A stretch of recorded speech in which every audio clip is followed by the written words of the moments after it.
क्या आप कभी रामायण कालीन महाराष्ट्र घूमने गए हैं, जो रावण का ससुराल है? मान्यता है कि महाराष्ट्र का राजा मय एक कुशल वास्तुकार था और उसी ने इंद्रप्रस्थ को बसाया था, जो अब दिल्ली में आता है। माटी की विरासत 2.0 के पहले एपिसोड में ऐसी ही प्राचीन नगरी की यात्रा करेंगे और जानेंगे आखिर कैसे खास है इस नगर की बसावट।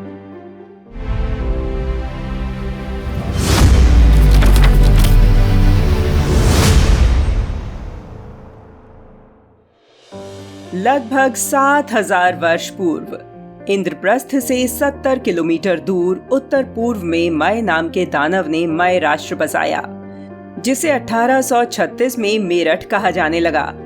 प्राचीन महत्व के साथ साथ मेरठ की ऐतिहासिक पहचान भी है। आज हम इसके प्राचीन स्थलों की यात्रा करेंगे। तो चलिए, यात्रा की शुरुआत मय राष्ट्र यानी मेरठ में मौजूद बाबा बिल्वेश्वर नाथ का आशीर्वाद लेकर करते हैं। यहाँ मय राष्ट्र की बेटी मंदोदरी पूजा करने आती थीं। मान्यता है महादेव ने पूजा से प्रसन्न होकर मंदोदरी को सर्वशक्तिशाली और विद्वान ब्राह्मण से विवाह का वरदान दिया था, जिसके बाद उनका विवाह दशानन रावण से हुआ। अब चलते हैं आज के भयशाली मैदान की ओर। पूर्व में इसी स्थान पर था मंदोदरी सरोवर, जहां मंदोदरी स्नान के बाद बिल्वेश्वर नाथ महादेव मंदिर में पूजा अर्चना करती थीं।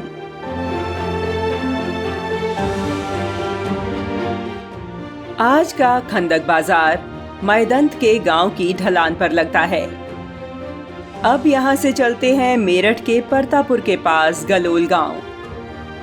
यहाँ दिख रहे कुंड का धर्म और इतिहास में विशेष महत्व है।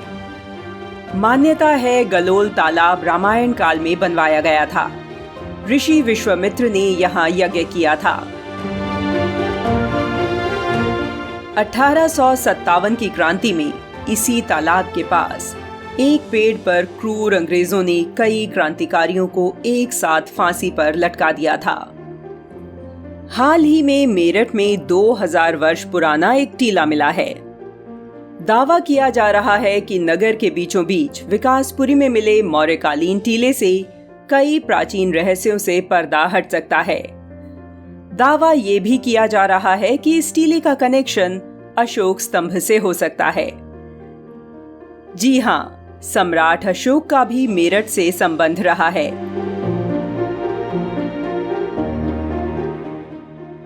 273 से 236 ईसा पूर्व के बीच सम्राट अशोक ने यहाँ विराट पिलर की स्थापना की थी।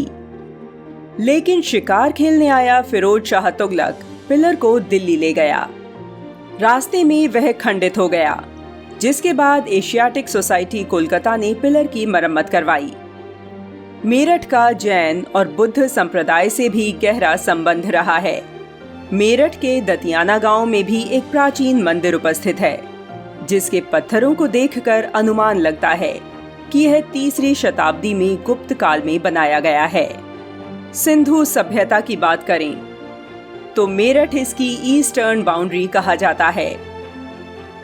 इतिहासकारों का कहना है कि प्राचीन हिंदू सभ्यता के पूर्व में आलमगीरपुर है, जो मेरठ ही है। मेरठ के युवा स्वामी विवेकानंद के विचारों से अत्यंत प्रेरित हैं। यहाँ के युवाओं का सौभाग्य है कि शिकागो जाने से पहले स्वामी विवेकानंद मेरठ आए थे। इसके प्रमाण टाउन हॉल की तिलक लाइब्रेरी में मिलते हैं। उन्होंने इसी लाइब्रेरी में वेद, पुराण, उपनिषदों का गहनता से अध्ययन किया था।